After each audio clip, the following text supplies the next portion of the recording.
Hello Aries, welcome and welcome back to the channel. I am Amira. This is Monachopsis Soul Healing, and this is of course your weekly reflection. I hope you're doing well wherever you are, whatever you are going through at this time. We're going to reflect on your past week, Aries, and see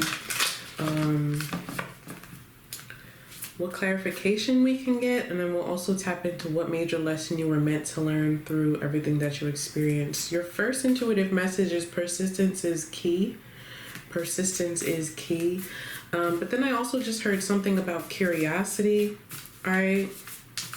So perhaps someone has expressed some curiosity, or there's something that you're trying to figure out here, Aries. If so, if there's something that you're trying to figure out, then persistence is key, right? All right, let's get your oracle message, and then we'll start your message, okay, your reading. Don't forget to like this video, of course, subscribe to the channel. I haven't used these cards in so long. They're like, who even are you? Show me Aries, please. This is the Personal Power Oracle deck. All right, here we go. I am knowledge. Okay, number 41. This is Sagittarius energy. You could be dealing with a Sag or have it highly aspected in your chart. But again, I feel like for a lot of you, you're trying to learn something, trying to learn about something, about someone, perhaps about yourself, or maybe you're in school thinking about going back to school. Bottom of the deck, you have I am worthy. All right, number 3. So you have a 5 and a tree. All right. So there's some sense of curiosity here, Aries. Okay, yeah, I feel like you guys are trying to empower yourselves by way of knowledge, which knowledge is absolutely power, right? It's like, okay, I need an education to get this particular promotion, or I need to learn more about this business so that I can be successful. I need to learn more about myself so that I can have healthy relationships, whatever the case is. All right, but some of you may be struggling with your worthiness in this area as to whether or not you're capable or should do something in particular. First card out, Ten of Swords reversed. Ten of Swords reversed, Aries, is somebody who has been through some kind of trauma. They've experienced some kind of betrayal. They're not quite ready to heal yet, all right?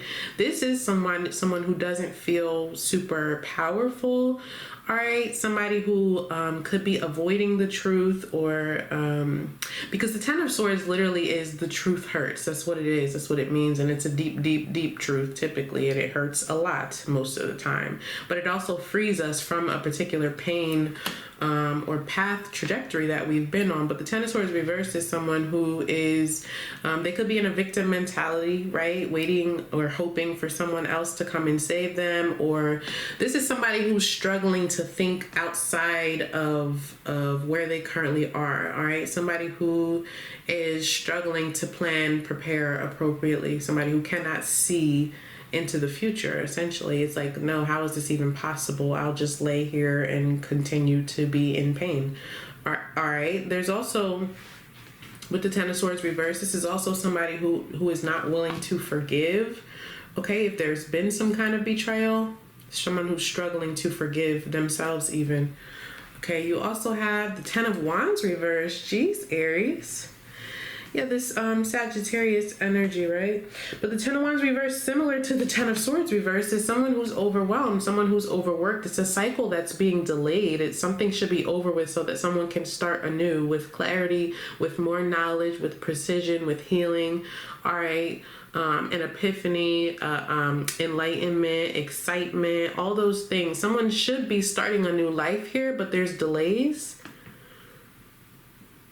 Ten of Wands reversed is someone who has a lot of responsibilities, and maybe it's too much for them. It's someone who's overwhelmed, but not accepting the fact that they are contributing to their own overwhelm. There is an opportunity out. There's a way out.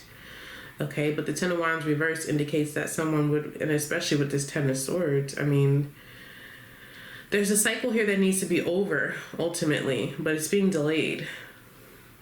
Okay, with the Ten of Swords reversed, you have the Seven of Cups. So the Seven of Cups is someone who's exploring their options.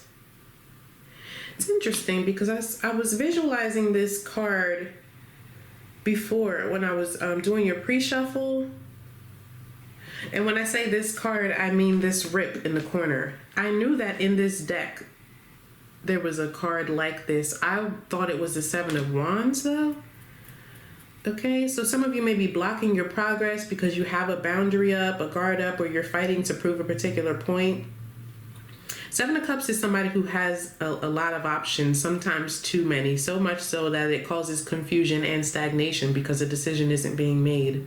Okay, it's somebody who may be living in fantasy land. There's illusions here. Something is not clear to another person. I feel like it's time for somebody to get serious as well with their healing in particular. All right, to be realistic about where they are, where they've been, what they need to do. With the Ten of Wands reversed, you have the Death card. Yeah.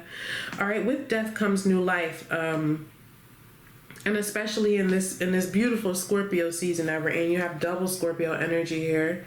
Okay, in this beautiful Scorpio season that we're in, as we are going to move into Sag, right? It's time to make big changes so that we can grow, period. Okay, this is what this indicates. Death card is transformation. With death comes new life. It is that Ten of Swords, like I said, but in the upright position. Overall energy is another 10. You have 10, 10, 10 here, but two of them are in the reversal, plus the Death card. Something needs to be over here so that you can start a new beginning. But I feel like somebody's been delaying it. All right, maybe again because they don't feel worthy or something like that. All right, let's see what your lesson was for Aries. Once again, guys, don't forget to like this video, okay? It's just a general reading. If you want a personal reading, you can book on my website. What was their lesson, please?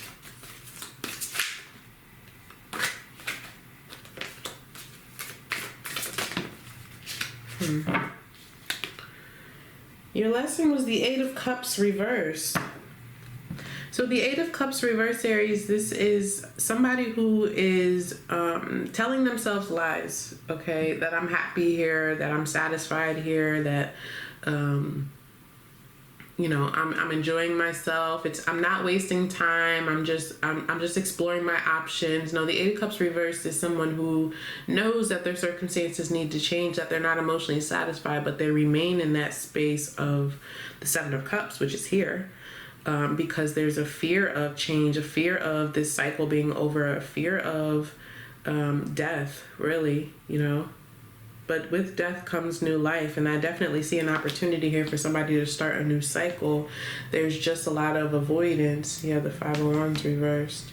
Someone doesn't want to go through the trouble, the struggle, or the adversity, the tension that comes along with this. And again, even if it has to do with like going to school, going back to school, or managing multiple things, it's like it's going to cause some kind of chaos. Whatever I have to do next is going to cause some kind of chaos, and I don't really feel like doing that. That's really what I see here. All right, but your message was persistence is key. Okay, so that's what I have for you guys. See you next week.